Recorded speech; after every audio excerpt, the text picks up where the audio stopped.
कि ये किसकी नजर लग गई है हमारे घर को। तारिक बशीर चीमे ने, जिसने हमारे खानदान का बेड़ा गर्क करने में अहम किरदार अदा किया, उसने जरदारी साहब को यह कहा कि हम मरते दम तक आपके साथ हैं। ये फ्रैंकलिन बेंजामिन बड़ा या मैं बड़ा या और कोई बड़ा, ना बाप ना भैया ना सबसे बड़ा भैया, हमारी खानदान में एक दाग लग गया उसे कि चौधरी ज़हूरुल्लाह का पोता उस दिन जरदारी को कहता है कि मुझे भी कुछ डॉलर दे दो, मुझे भी कुछ डॉलर दे दो। मैं चौधरी शुजात को इन्होंने यरगमाल बना के रखा, मुर्गियां जो है, कुकड़ जो है, ये अंडों में बांगे देने लग पड़े। अभी सियासत की इनको समझ नहीं। मैं पिछले 5 महीनों से इस कोशिश में था कि किसी न किसी तरीके से इन दोनों भाइयों को आपस में इकट्ठा करूं।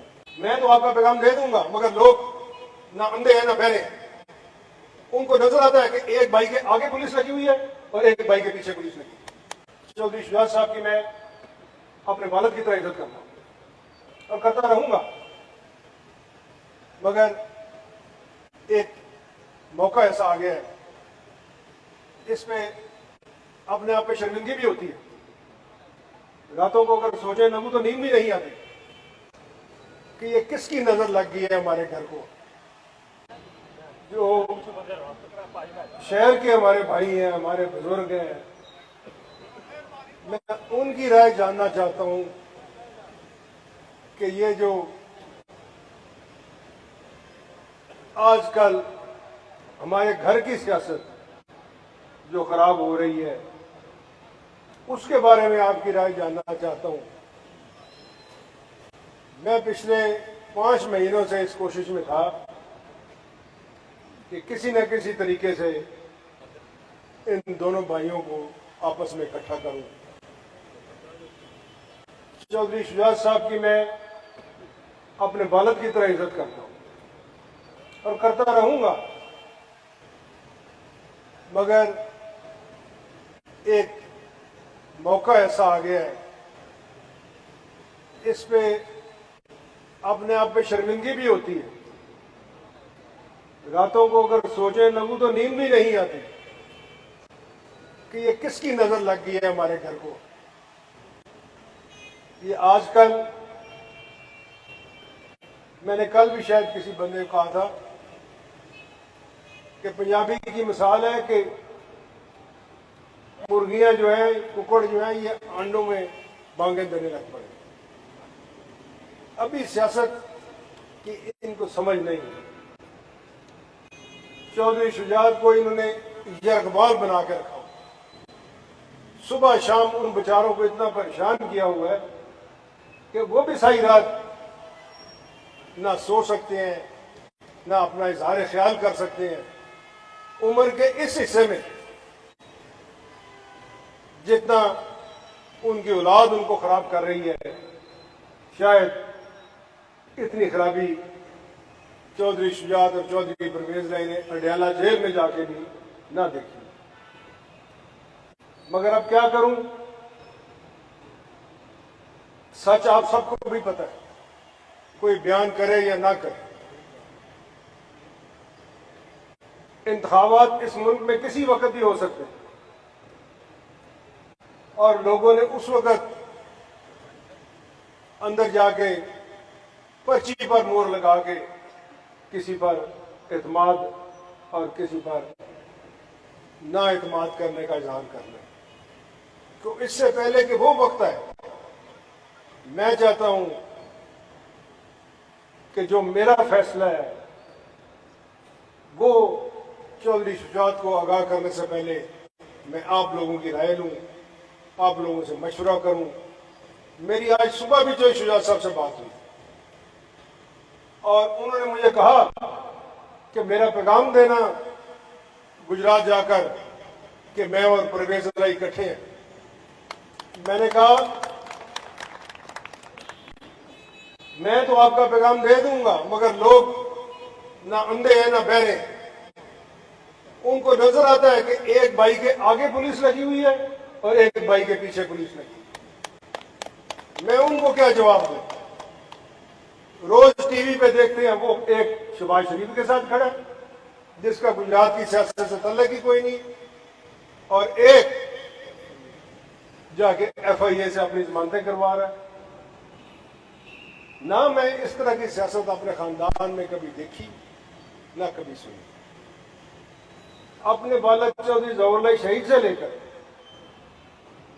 ये आप सबको पता है कि ये इमारत, ये खानदान दो भाइयों ने, चौधरी ज़फरुल्लाह और चौधरी मंजूरुल्लाह साहब ने खड़ा किया।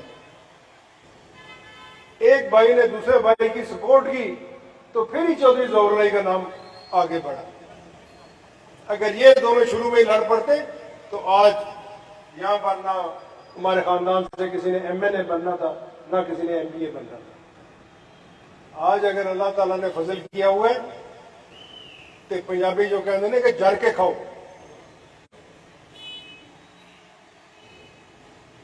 मेरी भी आदत थोड़ी सी है कि मेरी जुबान से सच निकल जाता है। पंजाबी में कहावत है कि अगर भूखे को आप खाना देते हैं तो भूखा जो है उसका पेट भर जाता है, मगर अगर जिसका पेट भरा हो उसका जितना मर्जी दे उसका कभी पेट नहीं भरता। हमें तो जैसे मैंने पहले कहा है कि पता नहीं किसकी नजर लग गई, जिस मोड़ तक हम आ पहुंचे। अभी पिछले दिनों जरदारी आया हुआ था उधर लाहौर, अपने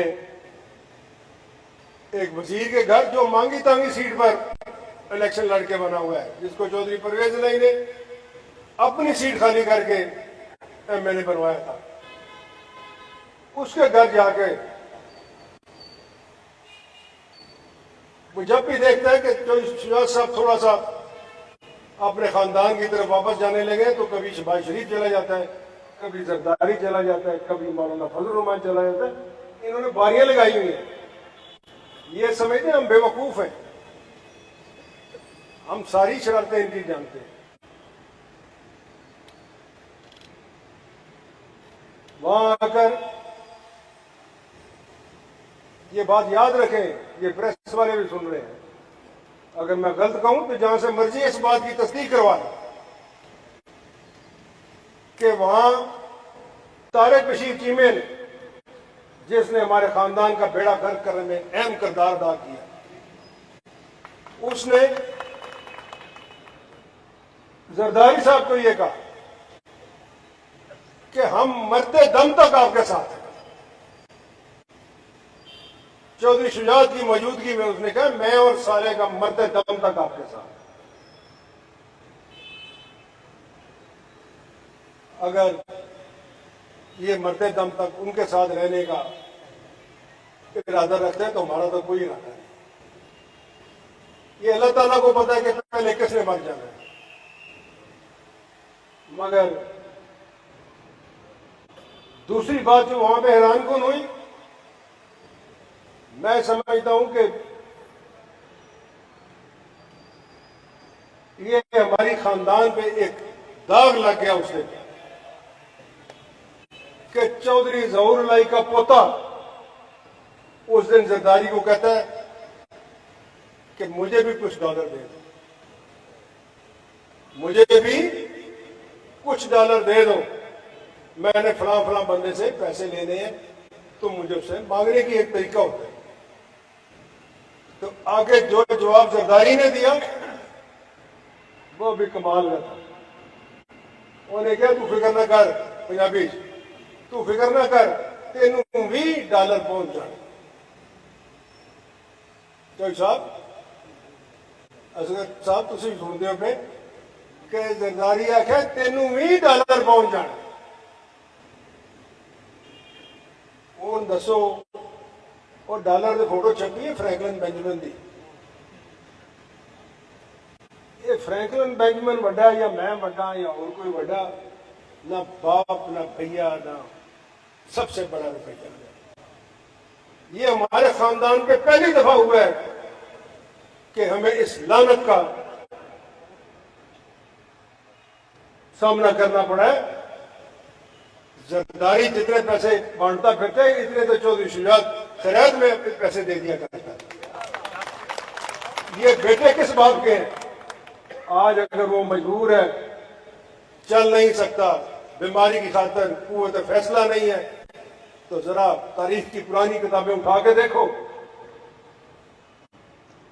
कि करोड़ों नहीं अरबों रुपए इस शख्स ने अपने हाथ से बांटे। आज तक लोग इसकी क्यों इज्जत करते हैं? मगर बीच मंदार के जाके इन्होंने बेड़ा गर्क कर दिया, बेड़ी डुबो दी। मैं उस बात पे ज्यादा बात नहीं करना चाहता। सिर्फ अगर कोई हल है तो आप लोगों के पास।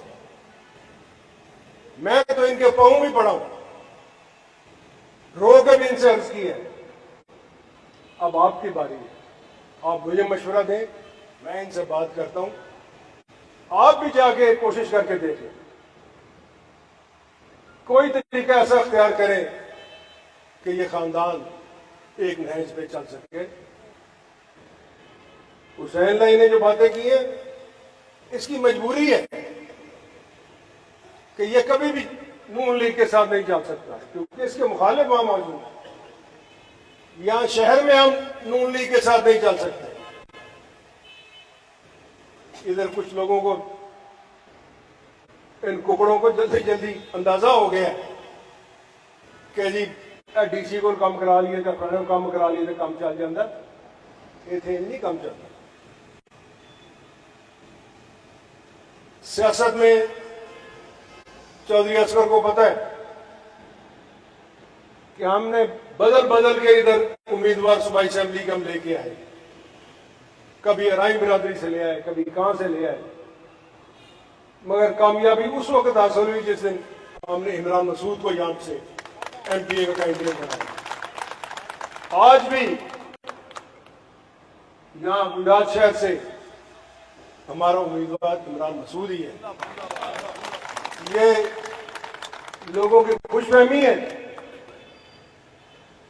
ये जो लोग उम्मीदवार बने फिरते हैं ना, इनको यकीन कर लें ये सीधा रास्ता जाता है नवाबजादा चौक पे। उन पंजाबी च गल कर रहे 4 बारी घूमन के देगे ना तो खुला छड़ दो, इनको जहूर पैलेस वापस पहुंच जाओ, जे ये पहुंच जाने तो मैंने फड़ लिया।